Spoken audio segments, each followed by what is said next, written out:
Welcome everyone to our SPEDNet webinar from IEP to JLB, Guiding Individuals on the Autism Spectrum to the Right Job or Career with Barbara Bissonnette.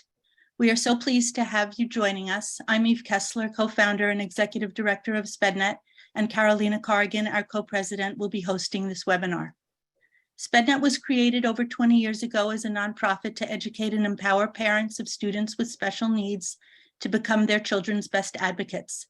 In addition to our webinars and presentations, we have a terrific and easily accessible website with videos of all our presentations and webinars, sorted by topic and speaker, as well as related articles and materials.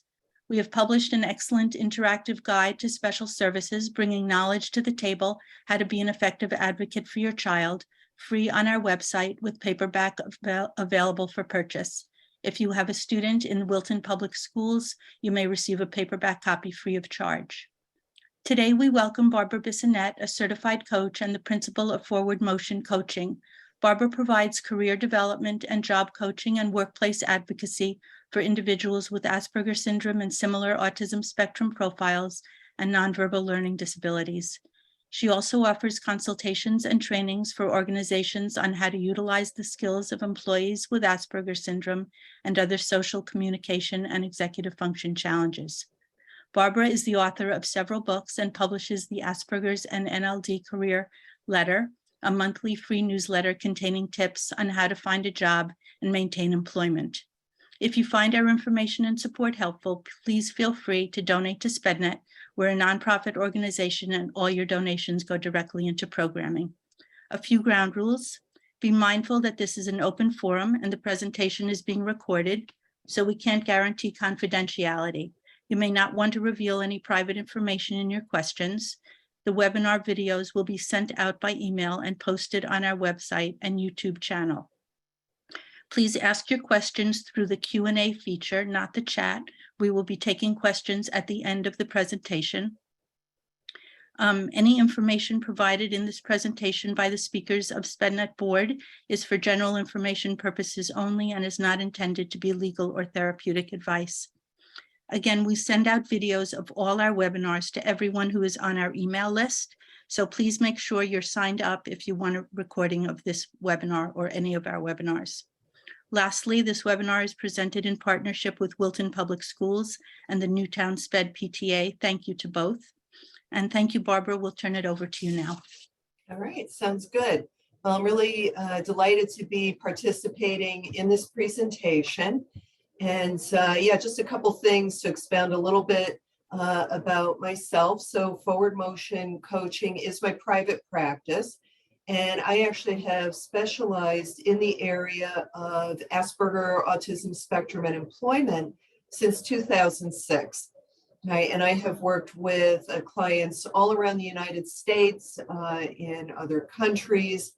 But I will say that the majority of the individuals I work with are either seeking or they already have a competitive employment situation, not sheltered or heavily supported. Right, and I also offer consultations for parents who sometimes want to review their son or daughter's background, get some ideas about how to direct them to manageable types of employment. And I like to mention that before I got into this area, I had a corporate career. I used to manage departments, I made hiring decisions. So I'm always looking at the two sides here where we want to, create opportunity, help people be successful. And then also realizing that employers need a business result. So I mentioned, as was mentioned a couple minutes ago, written 3 books on this topic. And what I want to focus on today is first give you some ideas about how to choose the right type of job or career. All right, and then I want to say a bit about actually getting hired. And then some words about the Americans with Disabilities Act as it pertains specifically to adults in the workplace. All right, and then we're going to have time for Q&A at the end. So on this topic of choosing the right type of job or career, I am asked all the time. People say, Barbara, what's the short list?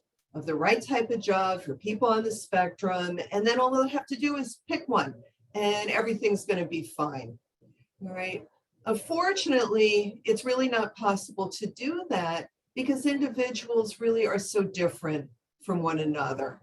Right. And I'm not going to go through all of these, but this is a sampling of the different types of jobs and careers that my clients have held. Right. And just kind of notice, yes, we have people in the high-tech industry, engineering disciplines, right, but also people in creative professions, right, professionals, lawyers,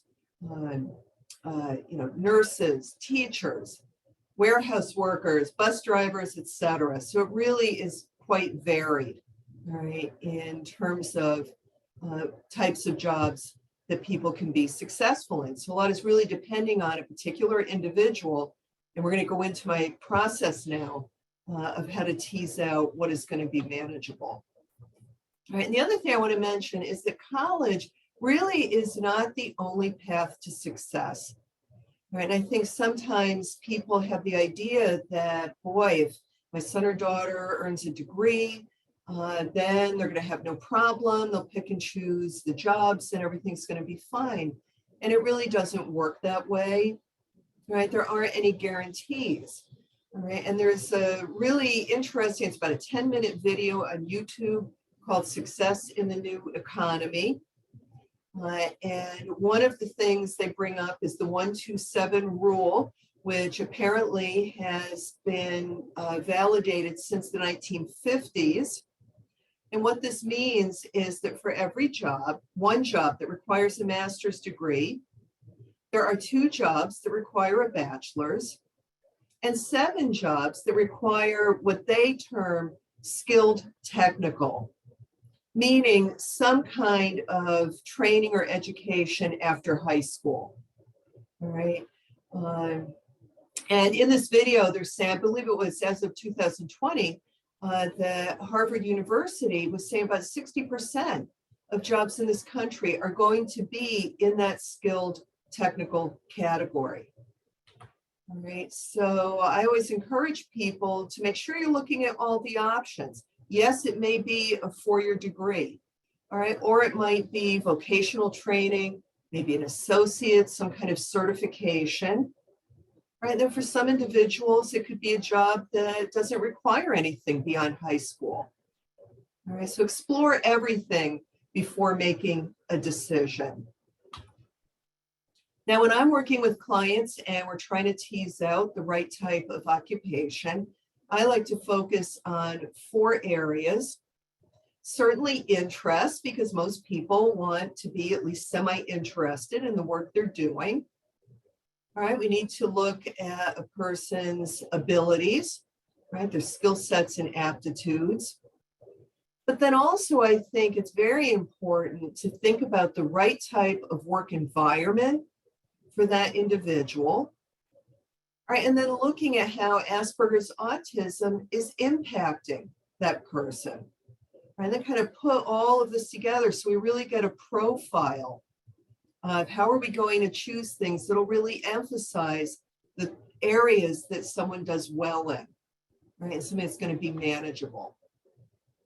I know when it comes to interest, we certainly know that for some individuals, an interest, particularly special interest, can lead to a really rewarding career, right? Of course, Temple Grandin comes to mind right away, right? In addition to her writing about being on the autism spectrum, she has and previously had a very successful career, right, designing humane livestock handling facilities, right? So that was one of her interests, right? But I think a mistake sometimes that people make is placing too much emphasis on interest as what's going to, I'll just follow that and that will lead to gainful employment. All right, I want to share with you my famous airline pilot story. And this happened, it was many years ago by now. I was participating in some training for vocational counselors at the Massachusetts Rehabilitation Commission. All right, and one of the counselors shared a story of a man he worked with And this man wanted to become an airline pilot. And it was the only job he would consider. But the counselor saying there was nothing really in his background per se that was kind of connecting to this interest. So he wants to find out more, all right, from his consumer. And what he discovered was that the man wanted to be a pilot so he could wear a uniform. And this is just kind of that classic when we speak about the restricted interest that's so common on the autism spectrum, when I'm looking at pieces of things instead of the whole, right? And this was just such a great illustration of someone who was really focused on one aspect of that job, but something that's not particularly important, right? So he was really unclear. And the interesting thing is the story has a happy ending because the counselor found him a job at one of the upscale hotels in Boston as a doorman. And he was completely satisfied because every day he had to wear a uniform. All right. And my takeaway here, what I want to illustrate is just why it's so important, probe interests. Right. So I'll say to my clients, boy, that's great that you want to be X. What do you see yourself doing when you're actually working in that field? Right. And so many times people will say to me, I don't know, I haven't really thought about it. All right, but we want to, avoid here is investing a lot of time and money and effort, maybe pursuing something related to an interest without understanding what are the jobs that are going to be available to me, right? What kind of skills would someone need, right, in order to do that work, right? Even looking at, is the market really competitive? It may be really hard to find a job. There are very few opportunities. All right. And a great tool for basic career research is the Occupational Outlook Handbook. This is available at no charge on the internet. And basically, it is a large database that describes all kinds of different occupations. And it certainly can give you a baseline to understand common tasks, educational requirements. You can even look by state to get an idea of average pay range. Is it a growing field, shrinking field, etc. All right, so that's some thoughts here about looking at interest. Second thing, of course, we want to be understanding a person's abilities. All right, and here we just want to be aware that sometimes reported information may not be accurate. And we want to look at things from an employer's perspective.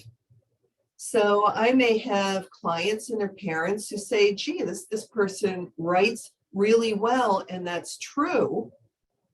But then we have to look at, can the person write well enough? If it's my job and I'm being paid, can they meet an employer's expectation for the content, things related to the writing style, being able to manage a deadline, right? Sometimes what we find is the person says, well, when I'm writing my own things with no pressure, I'm fine.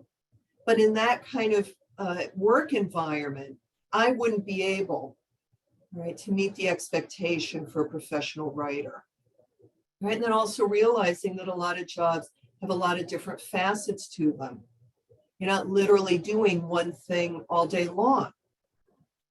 Right? So we think about a teacher who, yes, is imparting information to students, also creating the lesson plans, right? I've got to discipline, keep order in the classroom, and I'm interacting with administrators in the system, parents, as well as the students, right? So there's a lot more than just that idea of teaching.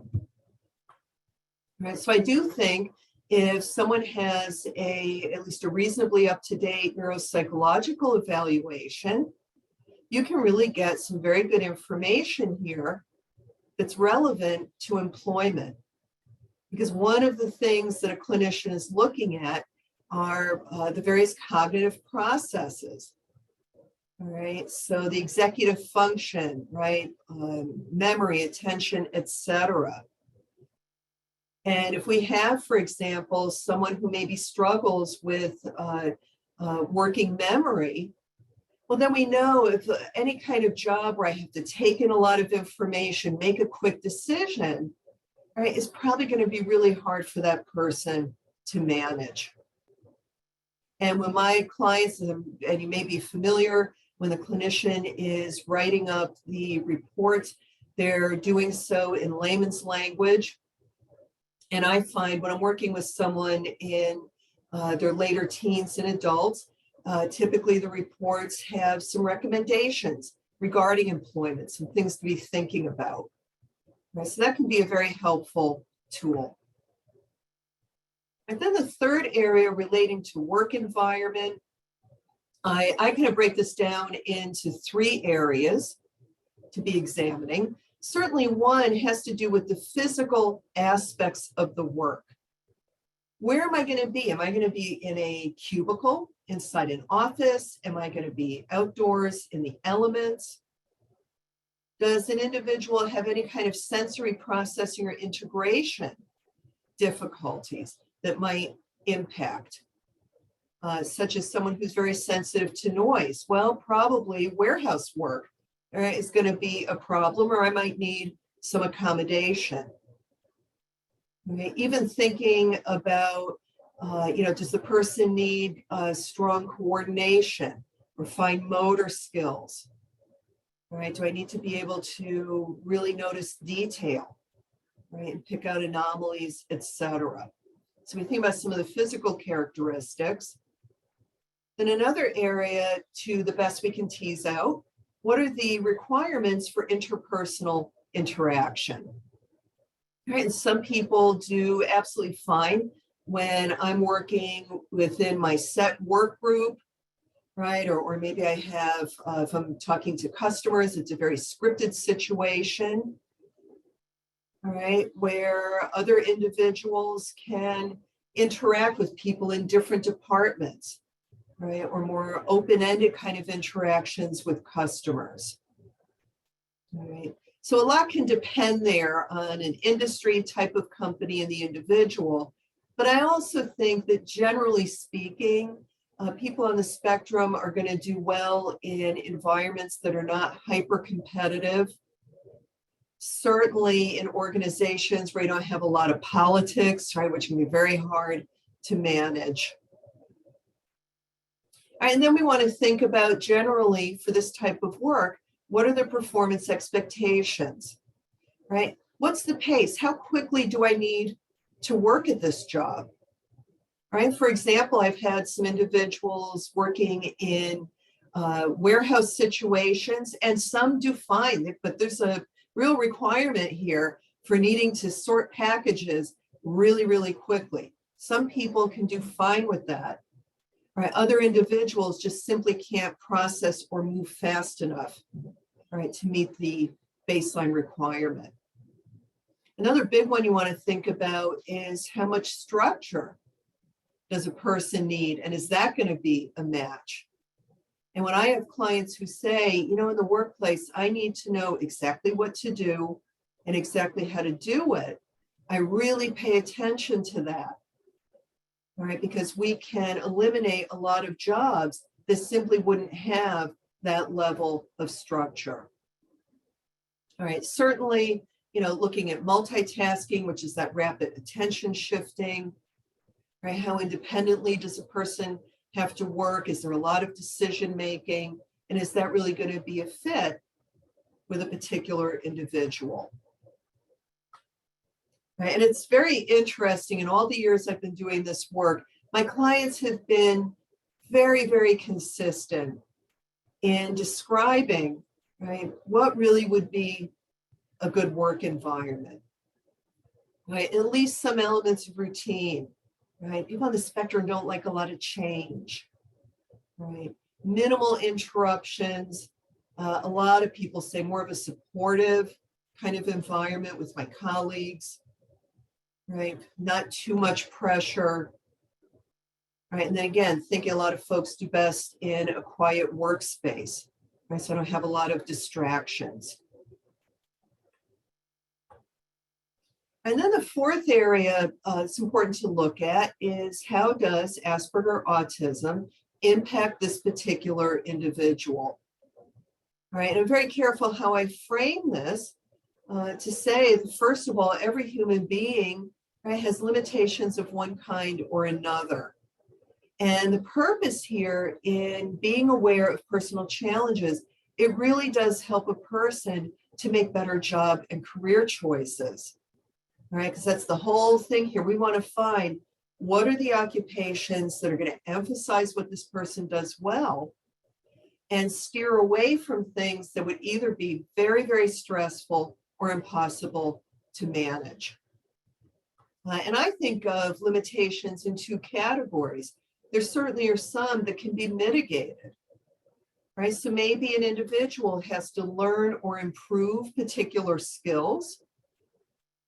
Perhaps there is an assistive technology that would enable them to be successful on the job, all right, or maybe even an accommodation. But then we have that second category of looking at things that really can't be changed, right, or I can't do a lot about. And that's where we want to see, maybe it's giving me that signal that it's really not the right choice. All right, so that's some thoughts about choosing the right type of occupation. Now I just want to say a little bit about actually getting hired, because that can be a big roadblock sometimes for individuals. All right, and a lot of times when I'm working with job seekers, they're coming to me at the point of saying, I've been looking for 9 months, 14 months. I've had people around 2 years. All right, so really, very elongated job searches. So one of the first things I want to do is kind of troubleshoot and say, let's try and figure out what's going wrong. So sometimes the person is saying, you know what, I'm sending out lots and lots of resumes, but I'm not getting called for interviews. Right, so the obvious thing here is to take a look at the resume and see maybe it's not communicating all the relevant skills. Right, so an employer is not seeing, oh yeah, this person is qualified.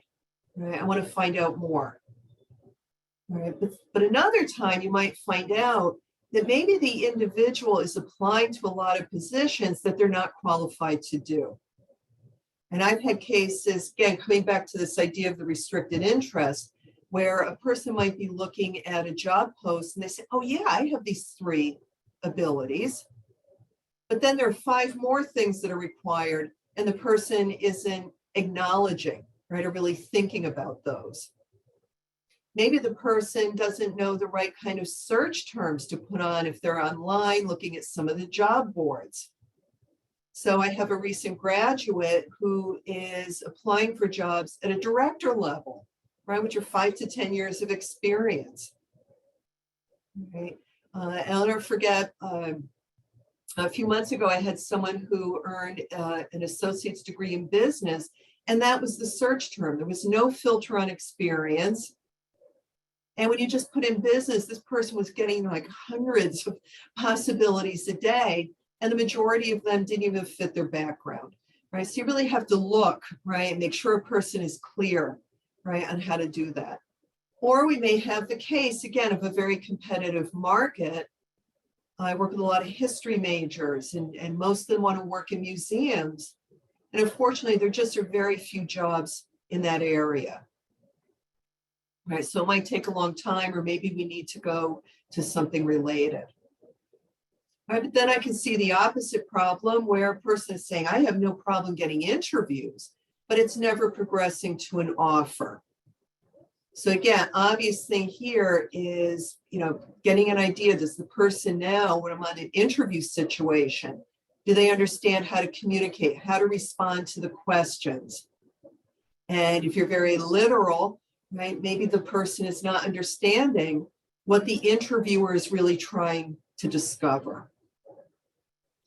Maybe the person's presentation isn't really professional, right? And this relates a lot of time to grooming and hygiene issues. right? Or maybe I've had clients, when we're in our coaching sessions, they'll say, I want you to come dressed and bring whatever you would normally do on an interview. And sometimes people have portfolios, right? There's all papers hanging out or these huge tote bags, filled with files, right? So all of these nonverbal things that are communicating that maybe the person isn't particularly organized. All right, and then other times where individuals are really not preparing adequately. And they say, I'll take a 5-minute look the night before on the company's website, or I'm just going to come in and just be honest when I'm answering a question. All right. And the reality is there truly is a strategy to responding to interview questions, and it is a major social event, right? We think about how are we evaluating candidates, right? And we're certainly looking for things that will tell me, is this person able to function well within a group, right? And do they have, the needed interpersonal communication skills? Right. So when I'm working with people on interview preparation, I like to get a list first of questions that have been asked or we can anticipate will come up. And then we start going through and first getting clear. Why is the employer asking this? What are they really trying to find out? And then we work on what are up to 3 main points the individual can make to respond to the question. And then we start working on the language. Right. And then usually I will be typing out for my client, right, the responses that we're coming up with. So the person has something to practice with. Right. And then as part of their job search, really encourage them practicing the responses out loud. Right? That is so different than just thinking in your mind, here's what I'll say if they ask me. Right. And then we kind of build up to say, right, maybe I'm doing it on my own. Then maybe we're doing some mock interviewing in the coaching session. Maybe mom and dad are helping. But I really feel I've found that I've just had so many cases where these long-term job seekers, right, and just getting clear on how to respond and getting the practice turns things around. And now 3 or 4 months later, they're on the job. All right, so finally, I want to share some information about disclosure and accommodations within the workplace. This sometimes can make the difference between a person receiving a job offer or not and being able to succeed once they're hired on the job. All right, and what I'm referring to here is the Americans with Disabilities Act, which in the United States is federal law, right, that prohibits discrimination and for people who have disabilities for all kinds of things, right? Housing, education, right, and certainly employment. Right? But it's important to realize things really change when we get outside of an academic environment. Right. And now we're in the workplace, and this law is really intended to kind of level the playing field. So we're saying, yeah, we've got to create fair opportunities for someone with a disability. And also, we have to make sure that we're not creating real problems for an employer. Right. So it's important to realize that the ADA, Americans with Disabilities Act, is protecting qualified applicants and employees. And what we mean by qualified is the person has the skills that an employer requires for the job, right? The experience and the education, right? And the individual has to be able to perform the core tasks that they were hired to do. Right? Those are the essential job functions. All right. And if the individual can't, it just means that they're considered unqualified, and an employer is within their rights to say, we're going to move on to another candidate, or maybe we have to let someone go, right? Because they can't meet the standard that we have for everyone doing that job. All right. And an employer doesn't have to lower their standard because someone has a disability. And the law is also not compelling them to hire someone who has a disability, right? It's leveling the playing field, right? And typically the reason that a person would disclose to an employer is because they want some type of modification that will enable that person to participate in the interview process or be successful on the job, right? But again, we have to look at this idea of reasonable accommodation, so it can't cause this undue hardship for an employer, meaning, a person can't be requesting something that would cost an extraordinary amount of money or disrupt the company's ability to sell their products or do business in some way. All right. And it certainly does not apply to any person, any employee whose behavior is considered threatening to themselves or other people, right, or engages in some kind of misconduct.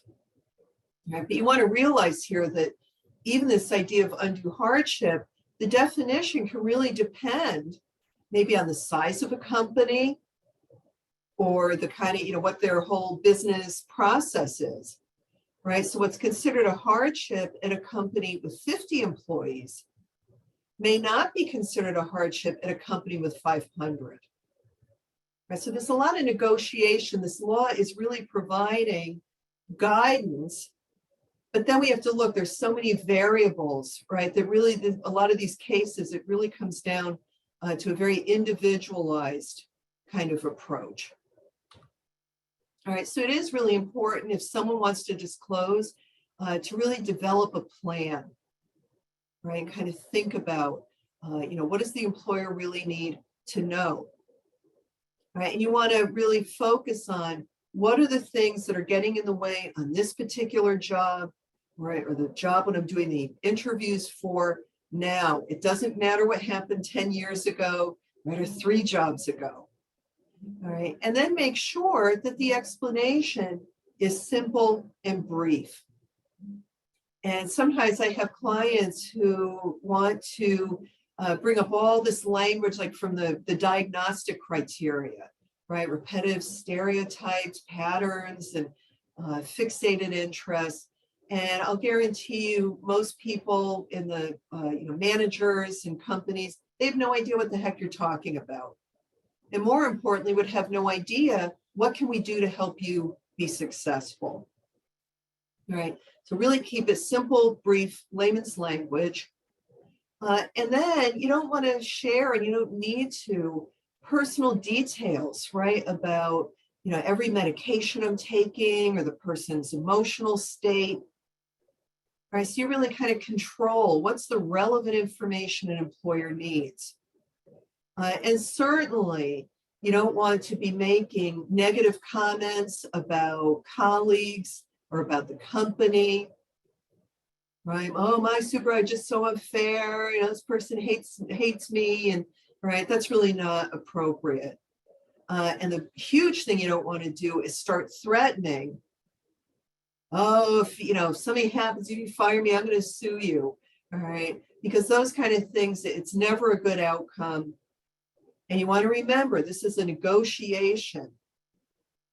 And even if a person comes in and they say, here are the 3 accommodations that I'm requesting, an employer is within their rights to say, well, you know what, we have some other things that we want to try first that we think are going to be effective, right? And they're perfectly allowed to do that, right? So you really want to come with this whole spirit of saying, how can we work something out so it's a win-win for both sides? But definitely you want to involve the human resources representative, right? Because first of all, because they are trained in the Americans with Disabilities Act, and you don't want to assume the manager, right, really knows details about that law. And they're going to document that a formal request was made. And once a person makes a formal request, the law compels the employer to try to work with that individual on accommodations. right? So the employer can't say, oh, we're too busy, right? Or no, I really just don't, I don't think that's very important. They have to try and work with you, but you need it documented, right? And then the HR department also is going to make sure that everyone is in agreement on the accommodations and following through, right? To say, are they really being implemented? How is it working? So that's important, all right, to get to the HR. All right, and then you want to make sure too that you're requesting accommodations so that you have the greatest chance that they're going to say yes. All right. You know, I think it's getting very clear on what the difficulty is and then what the person believes is going to solve it. Right, rather than putting the burden onto the employer to try and come up with something. All right. And it really needs to be actionable. You know, just saying, oh, I have problems with communication. Well, how on earth are we going to accommodate that, right? It's so general. All right. But more specific things might be, I have a hard time processing verbal information. All right. So I need to develop or have someone give me written instructions or a checklist I can follow. Right. Or I'm very literal. Right. So I need very explicit statements or maybe a demonstration of how something needs to be done. Right, and I just wanted to, these are just a few sample accommodations just to give you some ideas of the kind of things that potentially someone could request. One of these is having interview questions submitted in advance, as long as it's not interfering with an employer evaluating the candidate. So if the employer says, well, you know, we'd love to do that, but part of this job is being able to handle unexpected situations. Well, they would be in their rights then to say, so that's part of what we're looking at when we're asking these questions, right? So if the person knew in advance, we couldn't evaluate whether they could deal with those situations. So you see how everything, you've got to think about the kind of job, right? And what would be realistic. But certainly for some people, I've had clients where, you know, just giving them a little time to prepare, right, to know what's going to be asked of them. Maybe some non-essential job functions can be reassigned to another coworker, right? Oh, gee, this person has trouble with the spreadsheets, but that's a really minor part of their job, right? So we're going to give it to the person who really can do that without any difficulty. All right. You know, if someone has medical treatments, right, kind of negotiating time off or adjusting my work schedule, right? Sometimes making adjustments in training. I've noticed this trend probably for like 3 or 4 years of employers wanting to do a lot of pre-recorded training. So the new employees are in a room and they're watching something on the computer. And I have clients who say, you know, but I have questions in between, right? Some of the instruction points, or maybe I need to see a demonstration or have someone watching me and explaining as I go through something, right? So accommodations would be, I've had a few people who went to one-on-one in-person training, for example, to learn all the job tasks. All right, and one important resource is the Job Accommodation Network, and they provide all kinds of information about the ADA for employers and employees.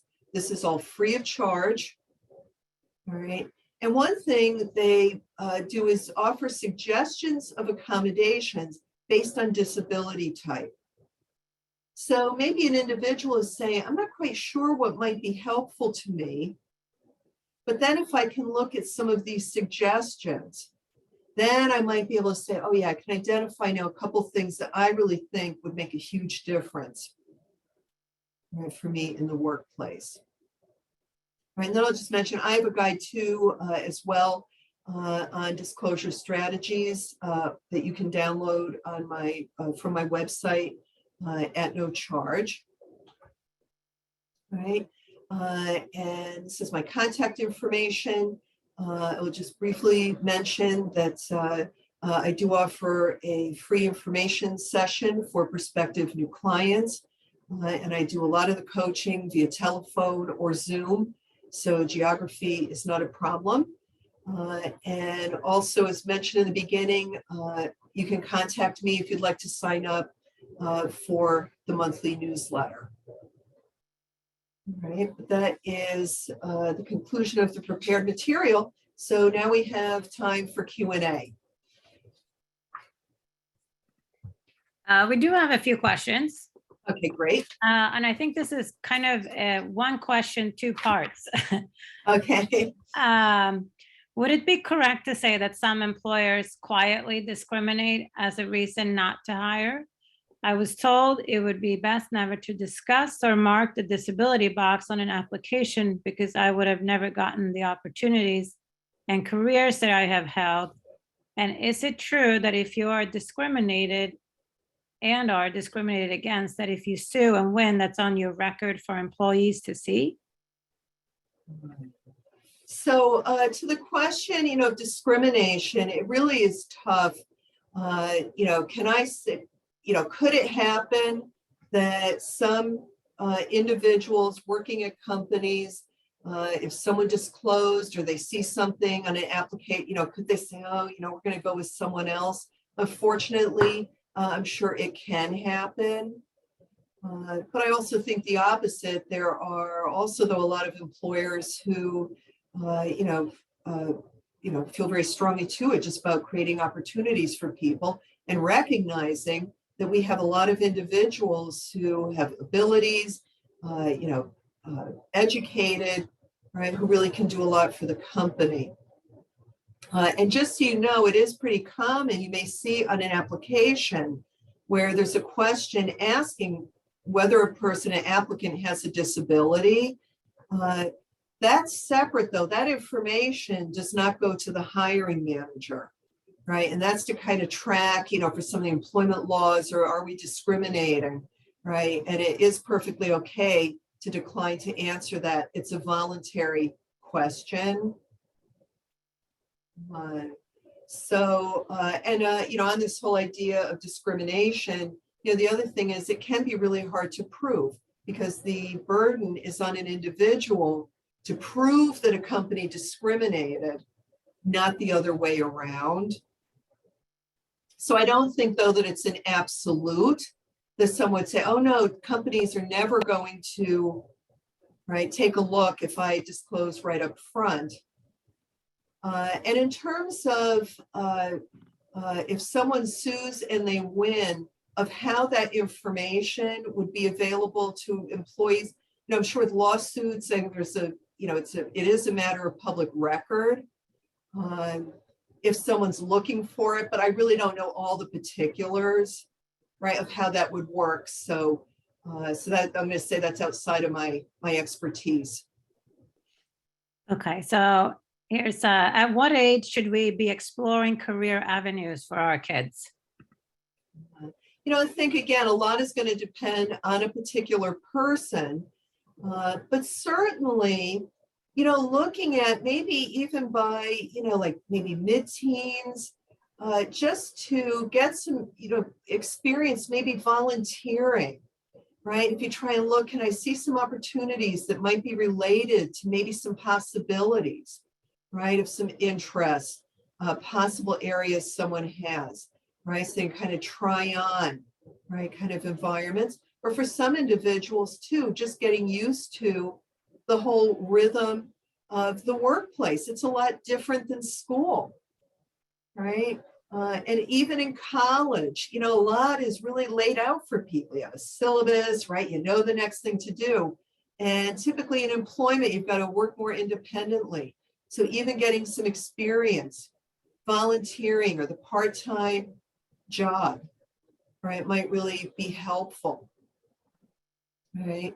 And I think certainly, looking for, I think more schools too sometimes are even, setting up sometimes the shadowing, or we can go on tours, right, of employers and start to get a better idea when I actually see a work environment. Right. And I know that a lot of my clients say, if I haven't actually experienced it and I didn't see it, I wasn't there, I can have a very hard time imagining something. Right. So that might be a way as well to take advantage of that and take a look at things that maybe the individual is saying, oh, no way, I would never want to do that. And then when they're there, that might be a lot different as well. So I think certainly by that 14, 15, for a lot of people, you could start thinking about some ways, right? I've even had parents, when they can work it out, even the little jobs, a couple hours a week or, half a day to come in to their workplace. Just give the idea, help the person understand, what is it like? So this is maybe a little bit more of an legal question as well. Does the Equal Opportunity Act apply to not only race, but also disabilities? Yes. Okay. And that I know, because I have had some individuals who have filed complaints and used that resource. Okay. Do you have a particular experience, advice for what legal jobs are best suited for individuals on the spectrum? Well, here, this is kind of interesting. Again, here's a great way to illustrate how different individuals can be from one another. So I certainly have had a number of lawyers who I've worked with, all right, and some who have been very successful, but their area of law had to do with things like contracts, right? So where it was very just clear, right? We had all of the things kind of laid out.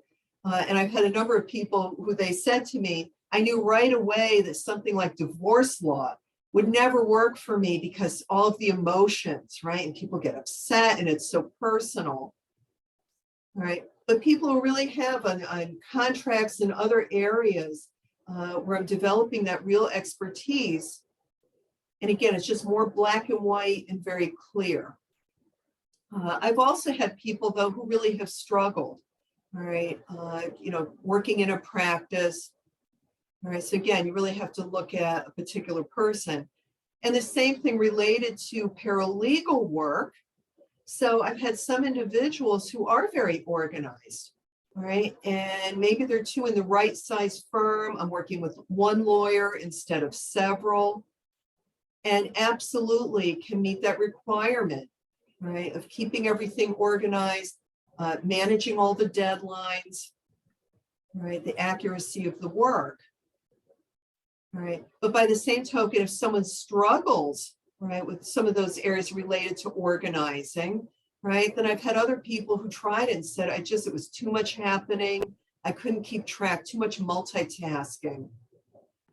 See, these are great examples too of doing the research, right? Starting with the Occupational Outlook Handbook, then maybe getting a little bit more specific, but to really start to get a good idea of what are the requirements going to be, and is it a match for me?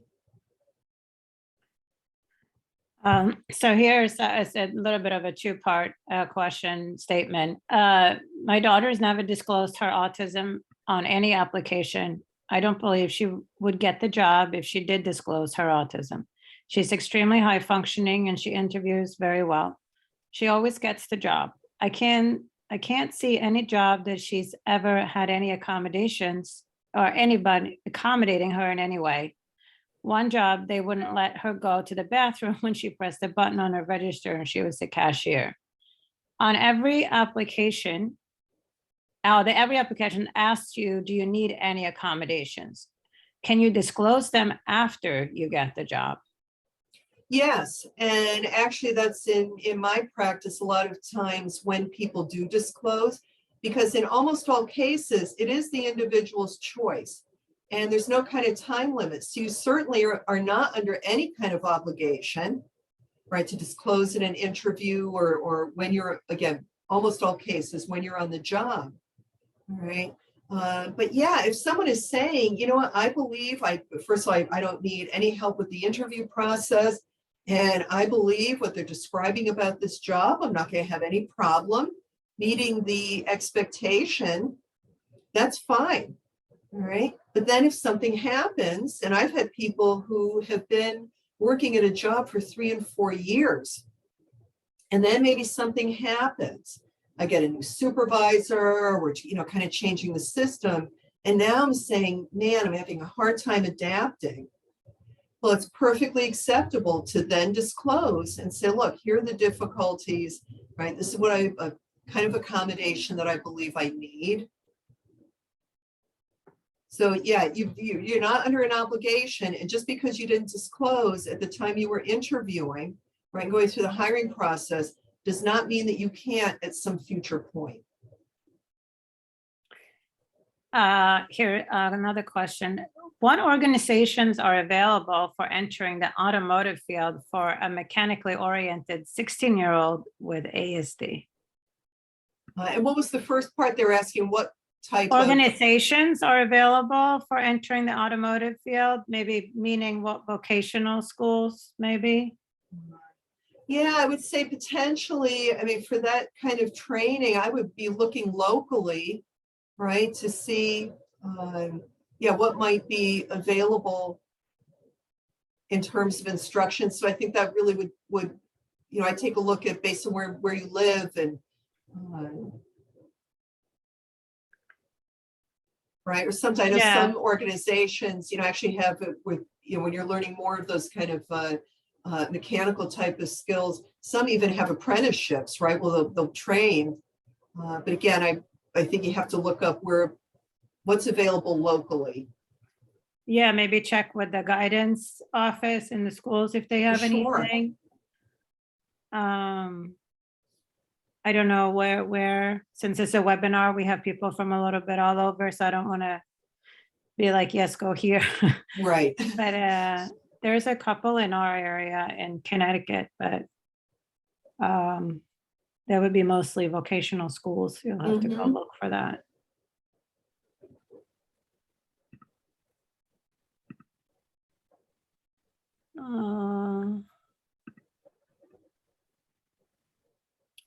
Here's do you conduct formal transition vocational evaluations? Do you help students advocate with schools? So I don't do formal assessments of what you're describing.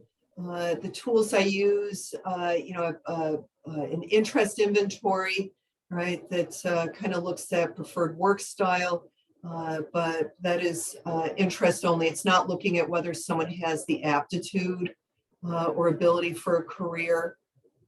And no, I don't do those formal batteries of tests when someone is in a transition.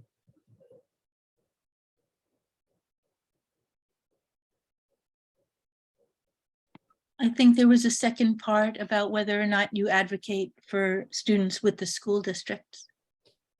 I haven't had that kind of situation come up because really I'm focused on the employment. So I wouldn't think offhand. I don't think that's really within my area of expertise. Yeah. All right.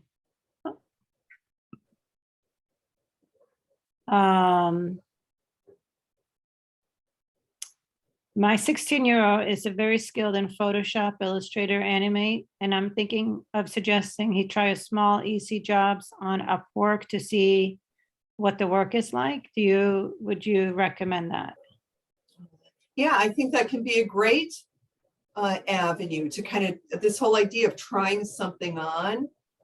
All right, and for people who may not be familiar, Upwork and there's some other organizations, it's a way that individuals who are looking for these short-term kind of assignments, right, that you can create a profile, you tell people, here's what my skills are, and then if an organization, typically I think these are small companies, but then could look and they say, oh, we need someone who's really good at Photoshop, right, and do these particular, because we have a project. They then can find people through that channel and hire you. All right, so certainly something like that could be a great way to try it out, get some experience, and for that kind of work, develop a portfolio. potentially. I know this is not you, Eve, but anyway, where to look for opportunities for someone who enjoys using game software to design houses and interiors, who then might want a job in the design field, but without an architecture degree. Thinking of